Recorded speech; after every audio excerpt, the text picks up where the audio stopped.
This was about 5 or 6 years ago. I started by sending an email to all the popular mutts and all the popular spiritual masters of the time. So I've written to all of them saying, can you please help me understand this? Can you give me an appointment for an interview where I can discuss this and, I can learn from you? Nobody replied. Finally, there was only one person, one Guruji who replied.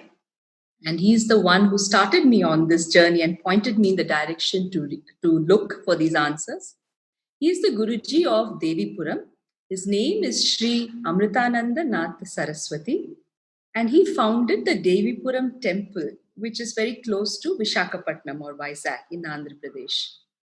So the beauty of this temple is that this temple itself is like a 3D structure of the sacred Sri Vidya, of the sacred Sri Chakra.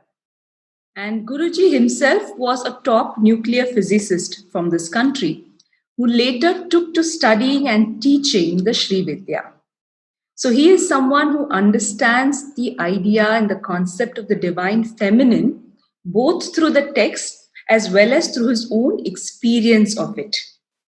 So the entire construction of the Devipuram temple, for example, was something that Devi spoke to him, appeared to him in his dreams and told him, and he just went along doing it the way she instructed. So that is the kind of person that Guruji was. And I had the good fortune to meet him in early 2015. So my question to him was very straightforward. I said, Guruji, why is it that women in our country are told that they are impure and should not visit a temple when they have their period? So I'll tell you what he told me. He said, what is pure, we do not touch. And what we do not touch, we call it a taboo. So menstruating women are so pure that they were requested to not enter a temple. Because if a woman who is in her period approached the Vigraha or the Murti, the life that is there in the Murti moves over to her. And then that becomes lifeless. It becomes a mere stone while she becomes the Devi. And this is the reason why women are told to not go to a temple when they have their period. And it has nothing to do with women being impure. In fact, it is the complete opposite. So this is what Guruji had told me. It's almost very close to his exact quote, which I have written in my book. So how do you understand this? If I say this to young girls, then they would get very excited and say that, oh, I can be like the Devi, then I should go to the temple when I have my period. Right? That's not the right way of understanding it.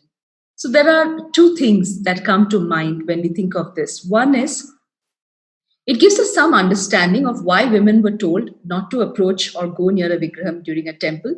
And if you see in temples where they have found that a menstruating woman has gone, there are a series of rituals that they do, like the Abhishekam, different types of it, to restore the Chaitanyam that has been lost because of her presence, because of her absorbing the life energy that is there. And the other question that we should ask, that should come to our mind is, what happens to the woman? Is a human being, a woman in this form, capable of taking on that sort of a Chaitanyam? And what sort of an impact will it have on her health? This is the major question which we need to try and understand and answer.